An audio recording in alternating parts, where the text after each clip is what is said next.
Welcome to the third hour. It's Property Speaking today. Philip Schoolman is a broker and founder of REMAX. He's joining us in the studio. In a moment, we're having a very important conversation. You are both renting. You've got this terrible neighbor, troublesome neighbor. Mm-hmm. How do you get them evicted? Is that even a possibility, and what are the processes you follow? Okay, how about try to make up or something? Evicted. Well, sometimes it goes on forever. Okay, alright. Well, you sound like a troublesome neighbor.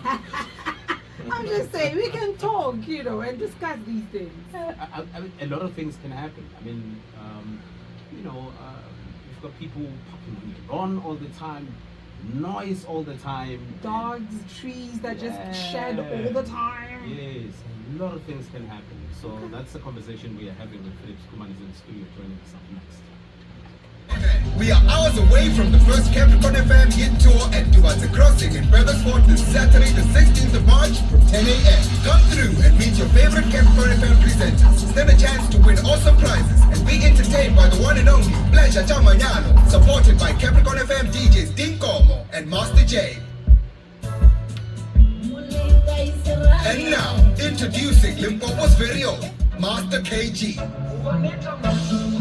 The Urban Hot 40 with Vusi Alpha will broadcast live from 10 a.m. to 2 p.m. and the Road Accident Fund will be on site interacting with you on all things road safety. We can't wait to see you. Hashtag Capricorn FM Heat Tour in partnership with the Road Accident Fund, the official road safety partner.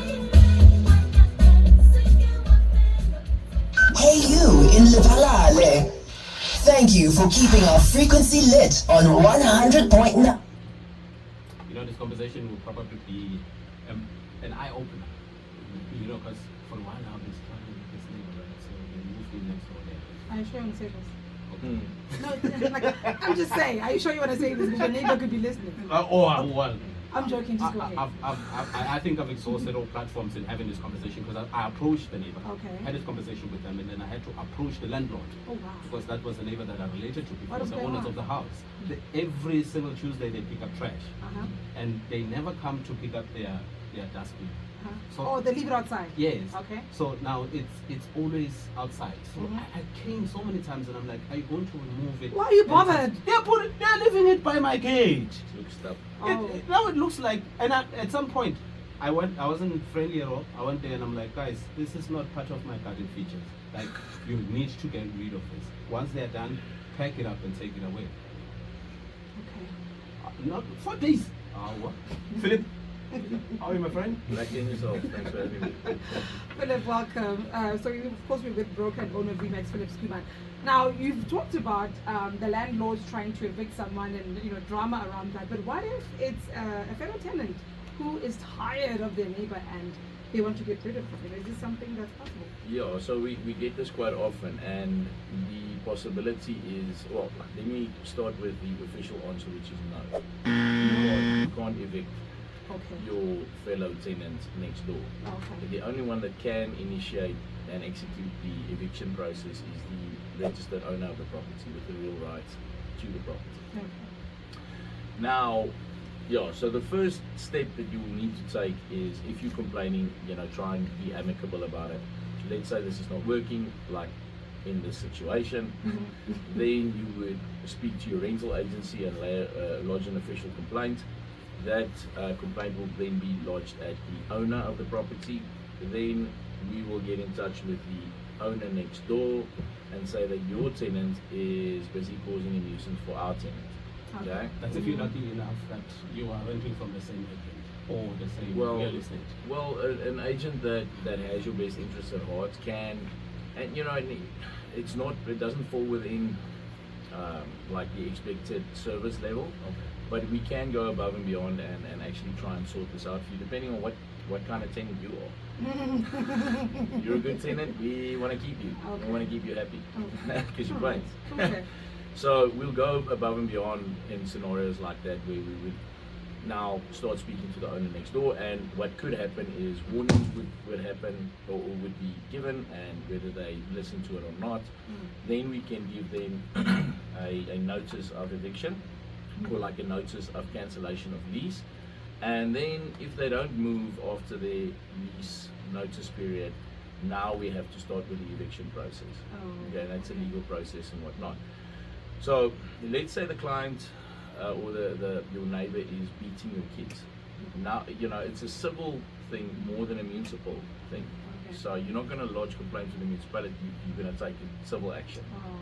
Oh. And in that case, obviously, a protection order, and that protection order will sometimes even affect them to have to move, because now they're living within 100 meters of you. There's a protection order against them. They have to now move by law, because every day that they stay there, they're in contravention of the law, civil law. I kind of feel like our conversation started from a point of view where this tenant is unhappy with what that other tenant is doing. But can you look at it from the perspective of you really don't see anything wrong, and you just kind of feel like your neighbor always complains about everything, and they're unreasonable.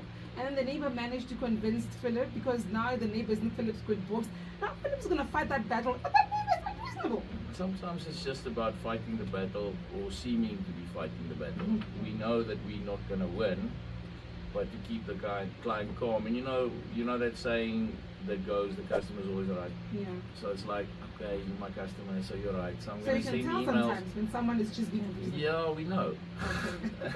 We know. And then it's like, just send an email, just keep them, so we not the ones to blame. But some Yeah. people just are generally dissatisfied with life. Okay. And they will complain about everything. Yeah. Barking dogs. Now there are some valid points, like and I mentioned slaughtering a cow in your backyard. That's also causing a nuisance. That's going to cause health issues, flies. I had a client just now asking me on TikTok, "What's wrong with that, slaughtering a cow in your backyard?" And I'm like, okay. The municipality, you're going to start there. Well, it's there are health regulations to consider and legal requirements when you're slaughtering a cow. You can't just slaughter the thing in a tree. You can do this in the homeland. You can't do this in this area where rule of law is supposed to. My ancestors are here, Philip. That's I know. It's not in an open field somewhere. No, I've heard. And that was the client's actual rebuttal. He's like, Yeah. but my ancestors, and Yeah. these things could be closely, spiritual and whatever. The point is, your religion, although you have the freedom to practice it, it does not necessarily coincide with what the law of the country states. So we need to, and that's where you'll find clashes, where people will start now with religious movements, because government is not catering for them. And if you can get enough people together, that's what will happen. But for the vast majority of cases, you're sitting in pockets where people around you have different religions, and they don't believe in slaughtering a cow. And it in your usually comes backyard. down to the municipality, the laws around the policies around the country. Yeah, so the nice thing, what you could do is, if you're inside an estate, you could now go to the body corporate and say, listen, this is the problem, this is the nuisance that's caused, it's bringing down the reputation of the complex in general, and it's causing nuisance for a lot of the residents. So now you can get the body corporate to institute fines and penalties, which is legal, and that will now put pressure on your tenant to cease and desist these practices that are causing disruption or noise pollution or any type of pollution. All right, we're going to leave it here for today. Thank you so much, Philip, broker and owner of REMAX, Philip Skuman. Thanks, guys.